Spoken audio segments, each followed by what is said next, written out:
Hi there, Timothy Linsdau, video producer, Christian, a Kiwanian, and a Boy Scouter, keeping busy in my so-called retirement. What's going on today? The Trump administration has been restricting all forms of immigration, but the president's been particularly plagued by the issue of birthright citizenship. What is that all about?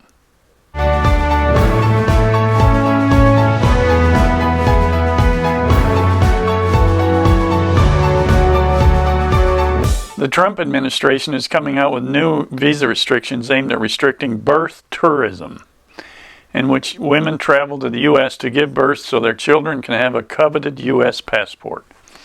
Now, what's that all about? This birth citizenship thing has been argued for some time. In the actual beginnings of the creation of the country, birth citizenship was restricted to white people only. Now, it's probably not too hard to guess why that was. Slavery, of course, was the issue. By the time of the Civil War, this had been wrangled over a number of times, but eventually the 14th Amendment dealt with this, and it dealt with it in a way to help expand it and to get it right. Now, what is birth citizenship? Birthright citizenship. Now, that business is, you can either, the laws are written, if you're born on the soil of the country, you're a citizen, or if you're born by blood, which would be that your parents are citizens. Now, some say in the U.S. the real argument is that they made a by soil amendment, which means if you're born on American soil, you're a citizen. And the argument is that it should have been that born to citizen parents. In other words, your parents had to be citizens of the United States. And this argument's been going back and forth for a while. Well, it has created some real problems. Now, the State Department planned to publicize the rules recently, according to two officials with knowledge of the plans who spoke to the Associated Press recently. Now, the rules would make it more difficult for pregnant women to travel on tourist visas. In one draft of the regulations, they would have to clear an additional hurdle before obtaining the visas, convincing a consular officer that they had another legitimate reason to come to the U.S. Now, living only a couple miles from the border and knowing some customs agents, I understand some of this. How these agents are trying to figure out what's going on. Somebody comes up to the border, they don't have the slightest idea who these people are. One of the worst cases is what happens in people that are coming here for asylum, and they don't have any papers. Nobody knows what's going on. So they're trying to figure this stuff out when somebody comes in like that. Regulating tourist visas for pregnant women is one way to get at the issue, but it raises questions about how officers would determine whether a woman is pregnant to begin with, and whether a woman could get turned away by border officers who suspect she may be just, faking it. Consular officers right now aren't told to ask during visa interviews whether a woman is pregnant or intends to become so. But they would have it to determine whether a visa applicant would be coming to the U.S. primarily to give birth. Now, I've heard stories of people going to casinos and on the West Coast here and seeing a lot of pregnant Chinese women in the casino. Now, what's that all about? Well, birth tourism, there's a new phrase for you. Birth tourism is a lucrative business in both the U.S. and abroad. American companies take out advertisements and charge up to $80,000 to facilitate the practice, offering hotel rooms, medical care. Medicare is another battle. Many of the women travel from Russia and China to give birth in the U.S. The U.S. has been cracking down on the practice since before Trump took office. So as you can see, this is a bipartisan issue that presidents and lawmakers are trying to solve. Although there are scattered cases of authorities arresting operators of birth tourism agencies for visa fraud or tax evasion, coming to the U.S. to give birth is fundamentally legal. And there's your issue. And women are often honest about their intentions when applying for visas and even show signed contacts with doctors and hospitals. Okay.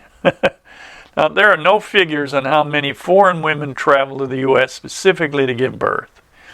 Now, the Center for Immigration Studies is a group that advocates for stricter immigration laws, estimates that in 2012, about 36,000 foreign-born women gave birth in the U.S. then left the country. Now, the draft rule is intended to address the national security and law enforcement risks associated with birth tourism, including criminal activity associated with birth tourism industry. That's from a State Department spokesman. So as you can see, this has been this thing is as old as the country is, trying to figure out who a citizen is. Well, with the this, you can imagine how it is with the immigration crossing on our southern border with Mexico, with the chance of a pregnant woman showing up in the emergency room. Now here in California, that is not uncommon at all, of them showing up in emergency rooms, which have to take everybody, and having the baby, and the baby is has a born on soil right that they're American. So I think you can imagine the abuse of how that's been abused. I mean, it's pretty crazy stuff, but people are desperate. They will do it. Now, that desperation, that is not, I mean, they're just fueled by the fact that they think they can get into the U.S. and it's going to be a better life. Now, that's the point here. People are clamoring to get into the U.S., and I've seen it. I've seen hundreds of people come across this border to get here. It's a great country. It has its issues. It's had its badness in the past, and it'll probably have some badness in the future. And that's just human beings and the way they behave. But they need to get a hold of this 14th Amendment and deal with it.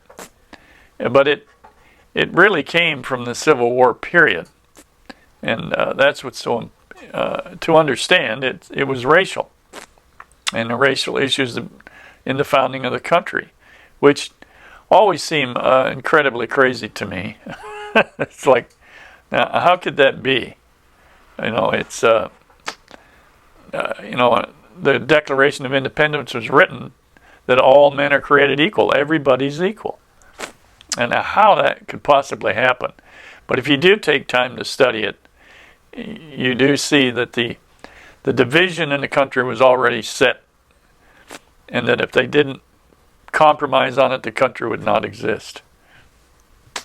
There you go. But this birthright citizenship, it's one of the United States' best known rights.